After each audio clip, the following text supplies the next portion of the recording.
Okay, we're back again, talking about the glass bead game. I think this is video 9. And again, I just wanted to summarize all of the big topics again. We finished the second book, House on the Hill.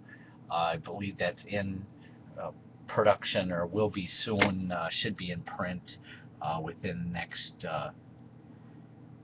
couple of weeks or couple of months. Um, and that book identified all of these great topics. Not that necessarily that there was that much said in that book, but it really did summarize this open system of synthesizing all of these great ideas, which will probably just lead right into a third book. Um, so I put main topics summarized here, main disciplines here, and main people that I've been using and studying, most of which are in the House on the Hill, and we're also in Metaphysics of Being. So I started writing down these main topics that I keep going over uh, pretty much daily. Um, and initially I had the self here, and I started writing, and I was going to put the mind down here, and I put the mind on top. Really, it all does start in the mind.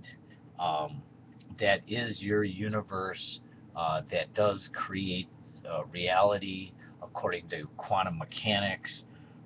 Your beliefs are your thoughts lead to your actions. That is your life. So really, everything is being lived in your mind, and whether that would be solipsism, just pure, almost narcissism, this whole concept of this glass bead game of living in this unique reality, whatever that is, and wherever that leads is where it leads. So my house on the hill, my glass bead game, uh, all starts in the mind and leads to these other things. The concept of the self, it's been argued. Buddhism and Eastern ways of thinking, and Alan Watts talk about shedding the self and shedding the ego as a pursuit of nirvana and perfection. Ayn Rand thinks that that's a dangerous way of thinking, and that it's the glorification of the ego and the self achievement here on earth, um, which is the most important. So these are two incredibly uh, opposing views between Ayn Rand and Alan Watts. They were listed second and third on the um, House on the Hill, and so it's just really interesting that I like both of them so much, and I kind of uh, go back and forth between who I like the best. I guess Ayn Rand is my view during the day in my business world, business life, and Alan Watts and Herman Hesse are kind of my nightly ways of thinking and weekends and what I do for enjoyment. Reality. The study of reality, again in Buddhism, study of the self and the reality is the discipline, is the act of that religion of Eastern way of thinking, Buddhism, Zen, thinking outside the box, outside the system, which is gives me so much enjoyment. I put God fourth here. um, uh, Again, why is there anything at all that's mentioned in House on the Hill, the metaphysical journey into the glass bead game? Um, Everybody wants to believe in God. Uh, my biggest reason why I believe there's not a God is that there's the existence of evil, and just that everything seems so random. Um, but even if there is a God, it's beyond our limited conception. So if to the extent that I do appreciate a God or seek a God, it is one without attributes, almost as uh, Euclid would say, that which has no extension, something that's outside the system, outside of possibly mind, time, space, everything. As Kurt Gödel may have said, something outside the system which may explain the system itself. So, just that is one of the big mysteries, certainly, of existence. Time, there's so much involved with time. You talk about eternity. Did this eternity had to always exist? Some form of being existed. Um, Here on Earth, we had the Big Bang is proven, so there was a beginning to the way we are conceiving things. So that is the start of our limited time and reality. And then there's the question is, well, if something has a beginning, is that going to end? Certainly you have um, life ends with death, a beginning and an end.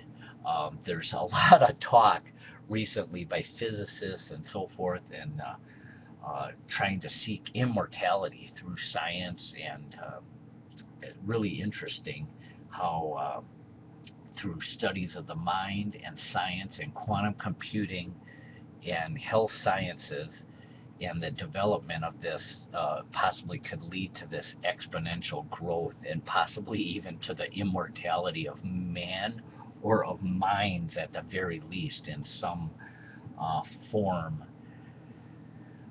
Space has a lot of the questions of time.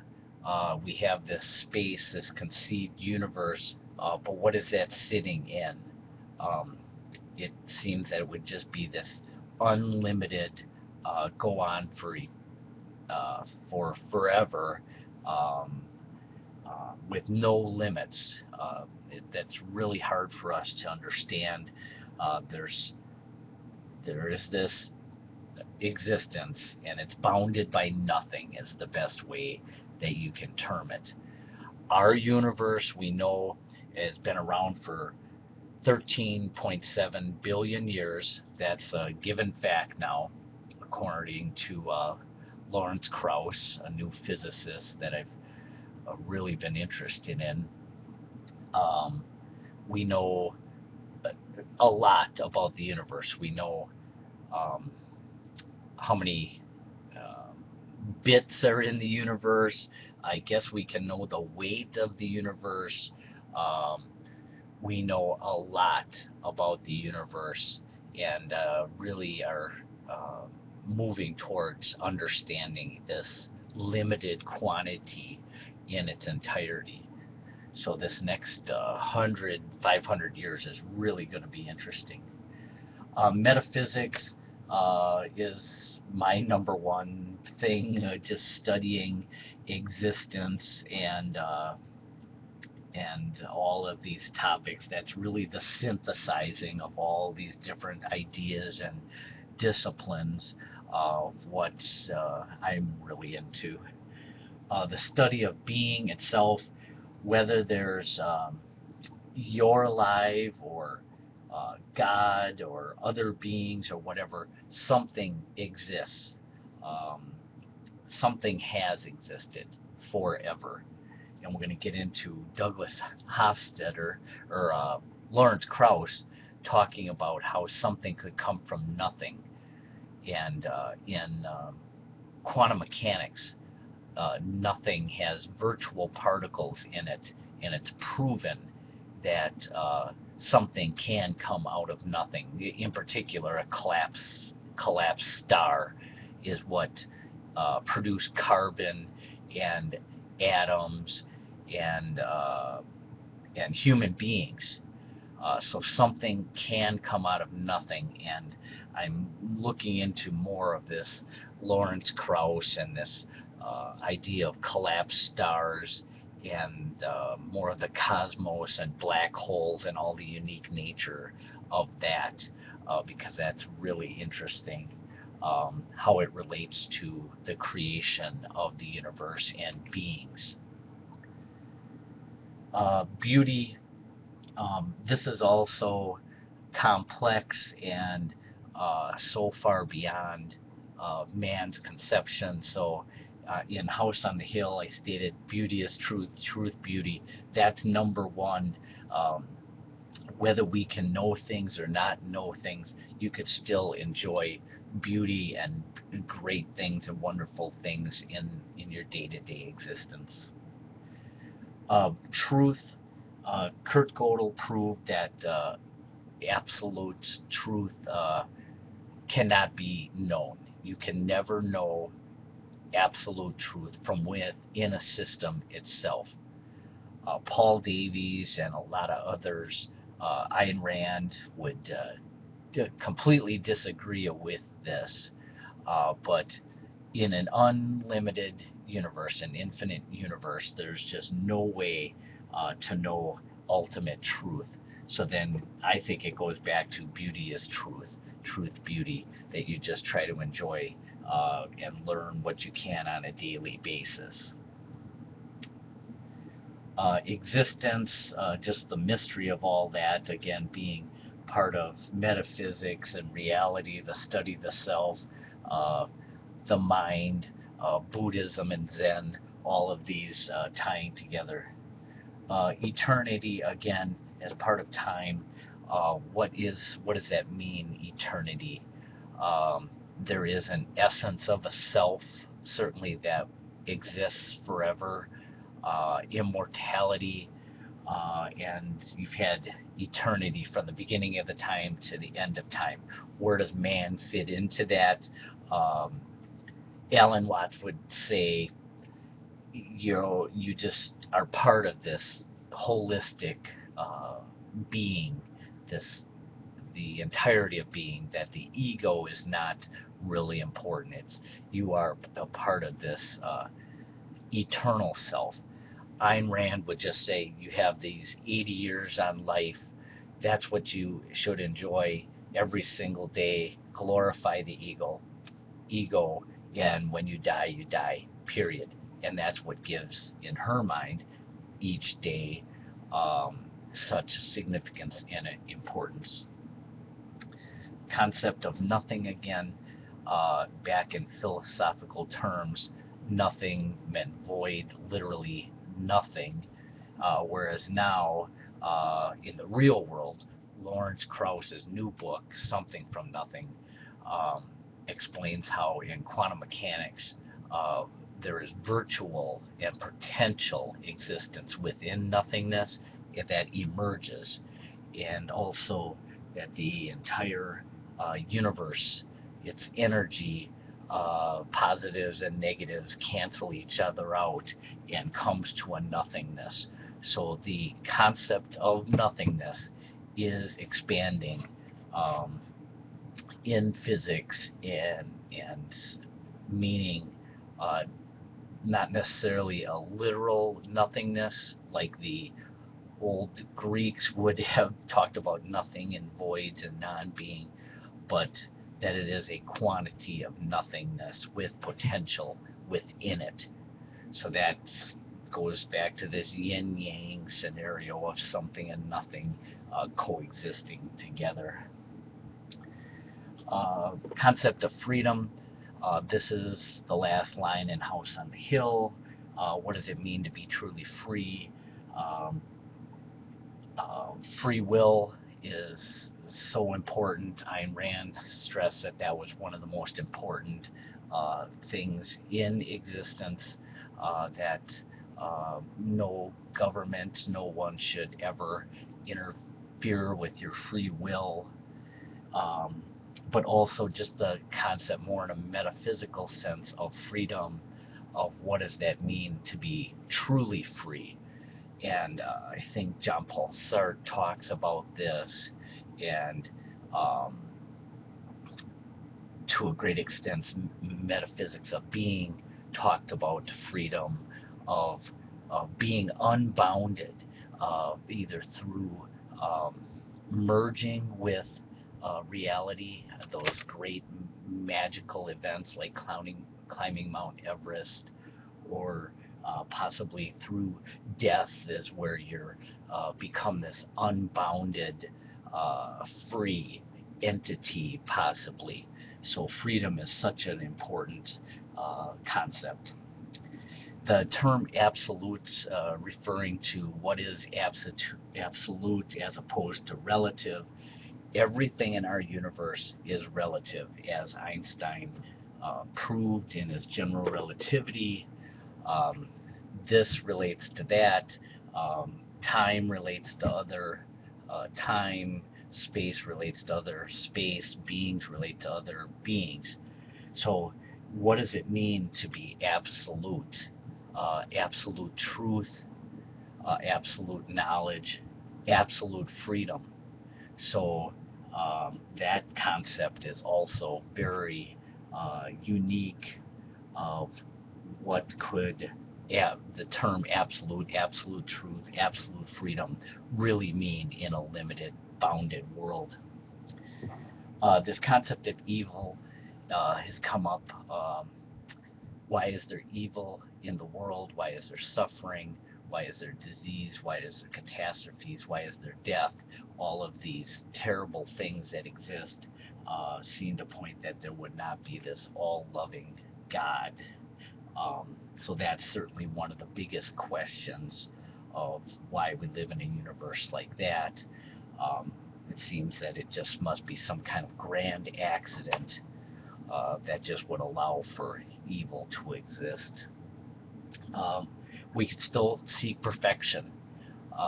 We could try to eliminate evil, disease, all of the bad things, move towards this perfect existence, and that's what the Glass Bead game, House on the Hill, synthesizing all of these great ideas, just blocking out the negativity, mundaneness, and so forth, moving towards that perfection that Zen and Buddhism, and even Ayn Rand would say, perfecting to the greatest extent your own existence.